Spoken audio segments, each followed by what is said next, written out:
Welcome to this episode of Innovation and Ideas, exploring the areas of spaces, super collabs, and movies.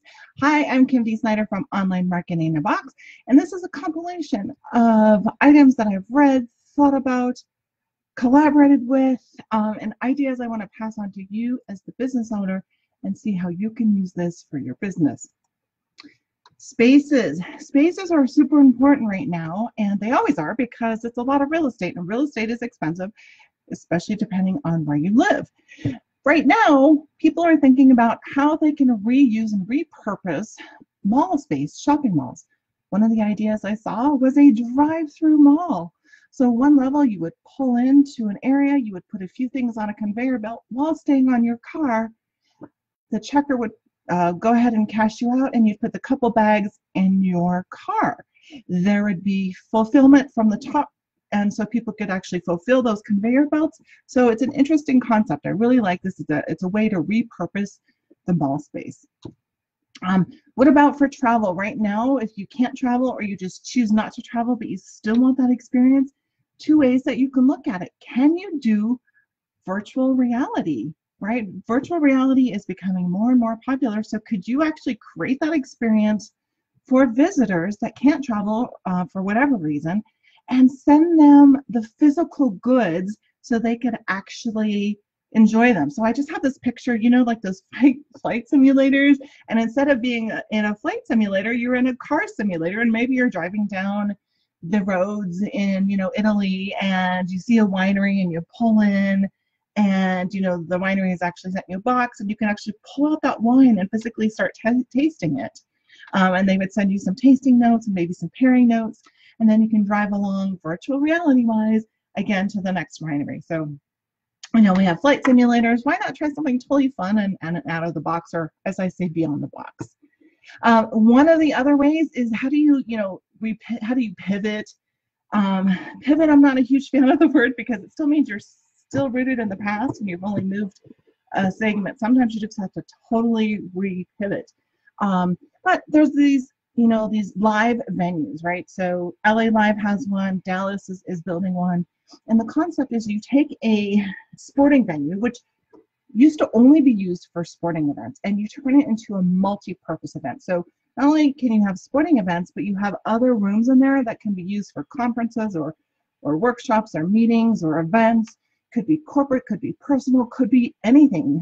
Even when the teams come in for preseason, these are the areas that they use for their training, to watch films. And so could you do that to malls? Or could you do that to some other spaces that are now available? If you've got space at airports or near airports that are being used for rental cars or storage facilities, could you repurpose those to do a live event? So now you have a venue that has multiple purposes for it. Can you consolidate malls? Could you do some slight modifications or update them to maybe make them multi-purpose, as in day use and night use? So maybe it's shopping during the day, and maybe it's some sort of event or place at night.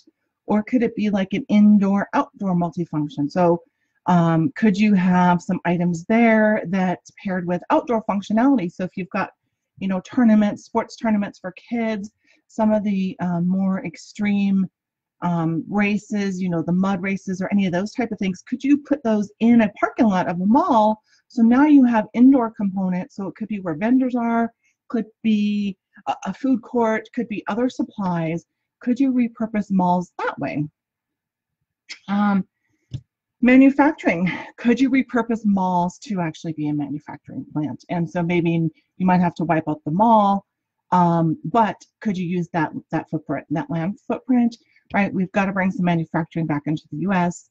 We've realized that recently, the last 20 years or so, it's been leaving the U.S. So how do we bring in something that we manufacture, some physical goods? Talk about repurposing space. So this happened in Berkeley, California. It also happened in Vegas here on Fremont Street. And what they did is they needed to, they wanted to keep the same table footprints that they had for the restaurants, but they were only limited to maybe 25 or 50% space. And so they started creating places outdoors that they could sit people at that were socially distanced. But, could you go up? Could you go on the roof? Do you have, the facilities? Is it safe up there? Or could you use some space that's vacant near you? So you're not just looking forward, but looking to the sides and up.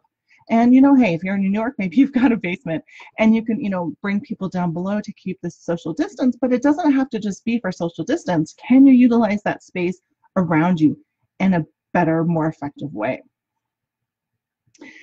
Some of the things that I like for product innovation is that talking about using ventilators, and typically ventilators will sit beside a patient in a hospital, and then they will just have tubes to one patient. What they're doing now is they're actually making it so you can pull it between two patients and have ventilators both ways. So not only, can you repurpose things for like the PPE, the personal protection equipment, but ongoing, resolving space, making sure that you're using products for, one, 2 times or 3 times or 4 times. So how could you do that for your business? Could you make your product multi-use or multi-provider? Scrolling through my notes. All right, super collaborations. I like this one. So, during college, one of my best girlfriends and I were tax. We were, studying tax, and we thought, well, gosh, why don't we create an office that has a tax person, an accounting person, and a finance person, and an insurance person, and that way our customers could always, just show up to one space. And so I just heard that somebody's actually doing this, so I'm super excited. But what a great concept, right? So now it's a one-stop shop for a customer to come. So could you create an office or a space that, all of you that work together or have referral partners, could you create that space maybe once a month that everybody's there so people could ask questions? And it could be, in the professional services, it could be in the personal services, it could be in, even hair, manicures, massage, diet, workouts, physical fitness. There's multiple industries that you could do this in so that you could bring people together on a day or on a daily basis and be a hub for your customers and just help everybody out.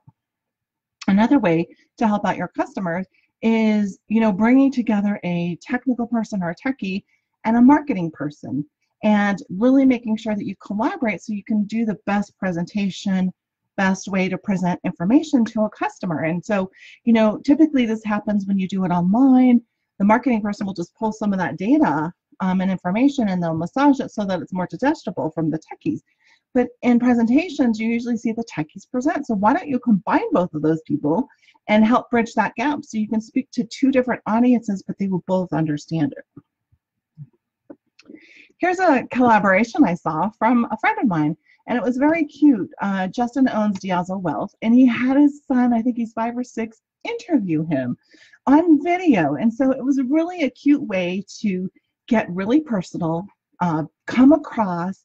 And the other benefit, which I didn't think Justin really realized at the time, and this is a benefit, or we can all take from this, is his son was 5 or 6 or however old he was, but Justin had to convey his message in a way that his son would be able to understand. And so this would take all the techies talk out of it, and could you distill your information so you could share it with your 5 or 6-year-old, son or daughter or niece or nephew or neighbor. So, taking the tech out and making sure that people understand that. Along the lines of that personalized component is any type of communication now has to be more personalized. You can't just be talking to, anybody that owns a business or, so, we talk to small and medium business owners, and we start talking to them in the terms of business strategy, revenue streams, and digital marketing. That should start coming across in your marketing. You can't just talk to anybody that needs an accountant, or you can't just talk to anybody that needs a specific product for you. You need to be personalized. And the way that you can do that, even on presentations or webinars or in-person events, is sending a thank you video to them. That is absolutely a video targeted towards that specific group. Instead of sending out the generic email saying thank you, why don't you take time and send a personalized video? I like this example of a customer retooling a product. So there's a company called Zootility, and they're based in the eastern side of the US. And they have these really cool products that they were tooling out of metal type things, different types of metal. And unfortunately, they were a nice to have and not a have to have. And so the way that they retooled is they started making some products that were a have to have. And so right now it's for the pandemic, but again, going forward, you want to make sure you have a nice product mix of nice to have and have to have. And I would bet that the people that are coming to their site now for the have to have, they've created these keys that are made out of copper. I think copper retards and germs, and so that you have this key that's kind of like a key shape that you can poke an elevator, open the door without having to touch it with your hand. And so without your hand, so it keeps the germs away. But I bet because they're selling this have to have product that people are purchasing they're nice to have. And so it was a nice way to see, a company switching to a nice to have or a have to have product. And so, make sure when you look at your product mix, as a business owner, you have some of those have to haves and you have some of those products that are hands off so that you have a better margin. One of the industries that I've been seeing some changes come in is the professional speaking industry. And there is an organization out there who I belong to, and it's called the National Speakers Association, NSA. The joke is that NSA, the speakers one is the one that we, talk to, not the one that we listen to. But the interesting thing that's been happening recently in that industry, because there's no travel happening, is that moving to virtual events. And not only moving to virtual events, so this group is a group that provides speakers and consultants and trainers at conferences. So they're your keynote speakers, they're your breakout sessions. If you want an event at your company, they're the folks that you would, typically start to tap into. Well, you can't travel. And not only that, workers aren't in one location. And so they switched to virtual. And not only have they switched to virtual, but a couple groups within that industry, specific groups, have actually switched to certification. So they're saying, hey, not only can this person speak in person, but they have the setup that they can do a presentation at home that's, going to be glitch-free, that's going to have microphones and cameras and whatever other products that they need to make sure that the event is enjoyable. And that's a professional organization. So, they want to make sure if they're getting top dollar that they're getting a speaker that's going to provide that. And if you start looking at this for your business, is there something that you can add for certification, and or can you add a virtual certification? So there's two groups within that professional speaker industry that has added a professional virtual presentation, so that if an event planner comes or a conference person comes and they want to book a speaker, they understand that this person is certified and they understand how to run an event or present online. And I thought that was really interesting. This next topic is kind of talking about, supply chain, distribution chain, and I always like to look at the whole process, right? So upstream, downstream, and how can you make sure that you're fitting in there and you're being most efficient when you look at that. And Amazon recently purchased, or they're thinking about purchasing, the AMC theater chain. And I like this for a couple different reasons, right? So I know that the entertainment industry is going to be turned up on its head, and it's already starting, right? So that's why you've got Hulu and Netflix and Amazon are creating movies. So they are, challenging the big boys. They're actually, able to get the award shows. But Amazon is purchasing AMC, or thinking about AMC theaters, and I like this because they have a way that they can distribute publicly. And so started thinking about, so is Amazon only going to show their movies if they decide to purchase this company? And so it's Amazon only. And so does that force Netflix and even some of the big boys to purchase their own theater chain so they can distribute in person now? Right? It's a different way to think about it. And, Trolls, the movie Trolls, came out, I don't know, the last 2 to 4 weeks, but because they could not produce it or do a typical release, at the theaters, they reduced it online. And so that makes you start thinking about, are these movie releases going to be online and offline? They only going to be to a certain chain? And so it really starts to play about those play with those distribution channels and how it's going to happen.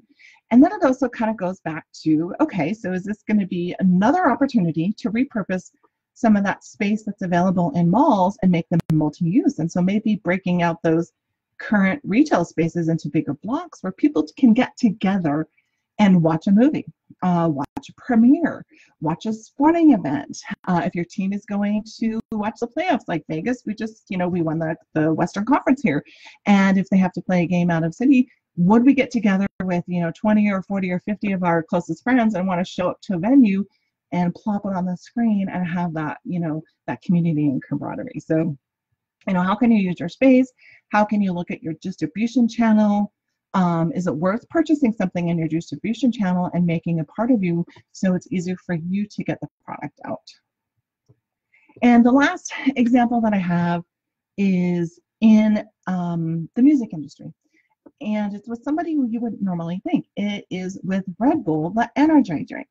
Red Bull typically targets the extreme sports kind of millennial age group. Well, what they're doing now is they have created a series that is pairing together two totally different music artists to go create something different. And I like this because, one, I always love collaborations, and they're looking for two different types of music. And then what they're also doing is they are looking at a parallel audience. And so, it's not the extreme audience, it's the music audience. And, it might open it up to beyond the millennial generation who they target in extreme sports. And so now they've got extreme sports, and now they could do music and any type of music because they're opening it up to, rap or country or whomever. And so, as they start to look at the numbers, they can see which ones their parallel audience is looking at. And so they have another marketing stream. So how could you do that in your business? Could you create an event or partner with somebody to pull together a similar audience, an audience that you want to start building, so that you have multiple audience, which is multiple products? So those are my tips for innovation and ideas this week. Please go to onlinemarketinginbox.com/innovate to see more of these topics.